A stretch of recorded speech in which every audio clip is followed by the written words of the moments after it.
Hello students, in chemistry chapter 2, now we are going to study the next separation technique, and it is the dye in black ink a single color? As we know that ink is, what is ink? Ink is mixture of dye and water. Okay, now we want to know that this dye which is present in the ink, this dye is a single color or it is mixture of different colors. So this method is different from evaporation. In evaporation, we have separated dye from water, and in this technique we are separating different colors of a dye. We want to know first that dye is a single color or it is mixture of colors. Okay, and then we will separate these colors of a dye. So the method used here is chromatography. This is a different technique known as chromatography. What is the principle behind this method? It is the technique used for separation of those solutes that dissolve in the same solvent. Means when in a single solvent, when there are two or more solutes are dissolved in a single solvent, then this technique of chromatography is used to separate those solutes. Okay, now for this what we have to do, this is the diagram of chromatography method. What we will do, we will take a thin strip of filter paper. We have taken this thin strip of filter paper, then we will draw a line on it using a pencil, and this line should be approximately 3 centimeter above of the lower edge of the filter paper. Now what will we do, we will put a small drop of ink from a sketch pen or fountain pen, from any of it, we'll put a small drop of ink at the center of this line, and then we will leave it, let it dry. Now when this drop will get dry, then what will we do, we will lower this filter paper in a glass jar. We have taken this a glass jar. We will keep this filter paper inside it, and with the help of a glass rod and paper clips.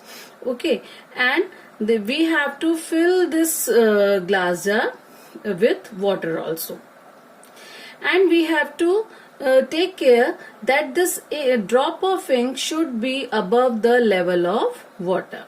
Now leave this system for some time undisturbed and watch carefully.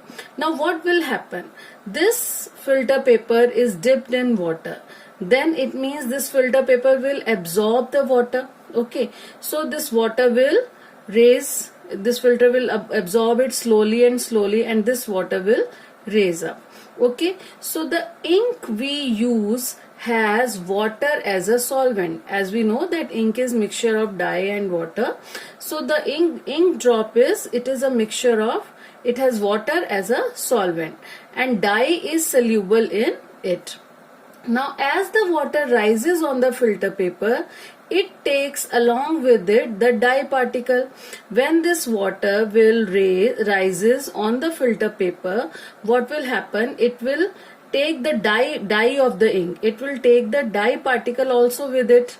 Okay, and in actual dye is a mixture of two or more colors. So what will happen? The colored component that is more soluble in water rises faster, and in this way the color gets separated.